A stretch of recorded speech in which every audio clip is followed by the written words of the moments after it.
अच्छा मुझे ये बताएं, एक स्टूडेंट है वो डायरेक्ट जाके उधर पढ़ना चाहता है। पहली तो बात यह है कि वो जैसे भी डिसाइड करता है, जिस भी तरीके से जाता है उधर चला जाता है, तो उसने भी 1 साल पहले लैंग्वेज पढ़नी है। बिल्कुल ऐसे ही है। और वही स्टूडेंट अगर आपके पास आ जाता है, उधर नहीं जाता, कहता है मैं चले लैंग्वेज पाकिस्तान से सीख लेता हूँ, करना तो उसने सेम ही है ना, काम बिल्कुल तो सेम ही है उसका, बिल्कुल लेकिन पैसों में क्या आप समझते हैं फायदा कितना होगा? देखिए पैसों क्योंकि में एडमिशंस तो ओवरऑल उधर ही हो रहे हैं ना, सारा कुछ तो वही हो रहा जी एडमिशन तो यूनिवर्सिटी ही आपको दे रही है। यहाँ पे जो हम लोग एडमिशन कर रहे हैं वो आप अप्लाई कर रहे हैं Hubei university of science and है। टेक्नोलॉजी में। आप उधर हुबे में ही रहे? जी हुबे में अप्लाई हो रहा है और वो आपको एडमिशन नोटिस देते हैं कि उन्होंने आपको एडमिट कर लिया और आप उनकी बेस में जाके पहला साल पढ़ेंगे, बजाय इसके कि आप वहां पे पहुंच के पहला साल पढ़ें। वो आपको कह रहे हैं कि आप पाकिस्तान में बेस पे पढ़े। तो प्राइस में भी ऑलमोस्ट आप समझ लें कि हाफ का फर्क है। अगर वहां पे फर्स्ट ईयर में जाने के आपके 11-12-13 लाख रुपए लगते हैं, तो यहाँ पे आपका पहले साल के 7 लाख रुपए हैं। फिर इससे भी अच्छी बात यह है कि अगर आपके 80% से ज्यादा मार्क्स हैं तो आपको 1 लाख की स्कॉलरशिप है 80 से 85% तक। और अगर आपके 85% से प्लस मार्क्स हैं तो आपको 2 लाख रुपए की स्कॉलरशिप है। तो अगर 85% से ज्यादा मार्क्स वाले बच्चे हैं तो वो जो कोई बच्चा चाइना जा रहा है 12-13 लाख रुपए में पहला साल हो रहा है, उसका यहाँ पे लाहौर में 5 लाख रुपए में पहला साल हो जाएगा। और अगर आपके 80% से लेके 85 के दरमियान मार्क्स हैं तो आपका 6 लाख रुपए में होगा।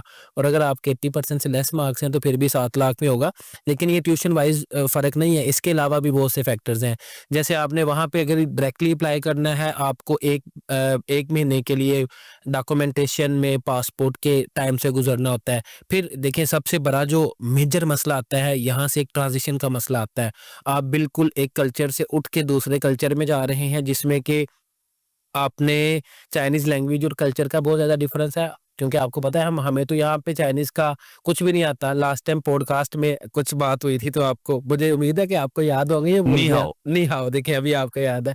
तो हमें सिर्फ वो हेलो का पता होता है। तो जब हम वेरी फर्स्ट टाइम चाइना में जाते हैं तो हमें 5-6 मुश्किलात का सामना करना पड़ता है। हमें लैंग्वेज नहीं आती, हमें कल्चर नहीं आता, हमें फूड का मसला आता है क्योंकि हमारा जो टेस्ट बड्स हैं वो पाकिस्तानी फूड के मुताबिक बने हुए हैं। तो हमारे स्टमक को नया फूड डाइजेस्ट करने में और बाकी चीज़ों में वो पूरा एक सिस्टम आपका चेंज हो जाता है। फिर आप वहाँ पे जाके आप पे बहुत ज़्यादा रिस्पॉन्सिबिलिटीज आ जाती हैं। जस्ट लाइक ये बच्चे एफएससी करके छोटे बच्चे होते हैं, 18 साल 19 साल, आजकल तो 16-17 साल के भी कर रहे हैं बच्चे। तो जब बाहर जाते हैं तो उनको देखें, उन बच्चों को उन्होंने अपना सारा कुछ खुद मैनेज करना है। जस्ट लाइक उनके पेरेंट्स ने मंथली पैसे भेजने, उन्होंने मैनेज करने हैं। वहाँ पे उनको देसी फूड मिल नहीं रहा स्टार्टिंग पे, तो वो डिफ़िकल्टी है। बिल्कुल आप एक आपका रूममेट, अगर खुदा न खास्ता आपको रूममेट अच्छा नहीं मिला देन भी मसला है और आपके पास चॉइस नहीं है अपनी मर्जी का रूममेट चूज करने के, आप डिफरेंट सिटी से जा रहे हैं। फिर आपको जो मसला आता है वहाँ पे रहते हुए स्टार्टिंग के डेज पे आपने अपना काफ़ी चीज़ें खुद मैनेज करनी होती हैं। तो यहाँ पे पढ़ने का फ़ायदा एक तो कॉस्ट इफेक्टिव है। कॉस्ट इफेक्टिव के साथ आप यहाँ पे रहेंगे तो आप 2-3 हफ्ते बाद घर होके आ सकते हैं पाकिस्तान में, क्योंकि आप कह रहे हैं तो आपको होम सिकनेस बहुत ज़्यादा नहीं होती। आप यूज़ टू हो जाएंगे उस एनवायरनमेंट के मुताबिक कि घर से तो थोड़ी दूसरा दूर। ये जब उधर पहुंचेंगे तो ऑलरेडी लैंग्वेज आती होगी, तो एक तो बहुत ही आसानी हो तो जाए, वो यहाँ पे हम लोग इनको चाइनीज लैंग्वेज पहले ही सिखा और देंगे, कुछ वो एनवायरनमेंट का भी बता देंगे। चाइनीज कल्चर पहले सिखा देंगे, फिर चाइनीज फूड यहाँ पे टेस्ट करवा देंगे। अब अच्छा, जी बिल्कुल ऐसे ही है। इसके अलावा पॉडकास्ट तो बाद मेनू ते कराओ ना पहले। ऐसे ही वो पॉडकास्ट में ऐड करेंगे फिर हम कि हमने चाइनीज फूड जी टेस्ट जी, कर क्यों लिया। नहीं करेंगे, ठीक करेंगे है 100%। ओके। उसके बाद यहाँ पे देखें, यहाँ पे जब बच्चे हमारे पास स्टडी कर रहे होंगे तो उनको एक ऑलरेडी उनको पता होगा कि मेरी मेंटली साइकोलॉजी किस बच्चे के साथ मैच हो रही है या मेरा फ्रेंड कौन है।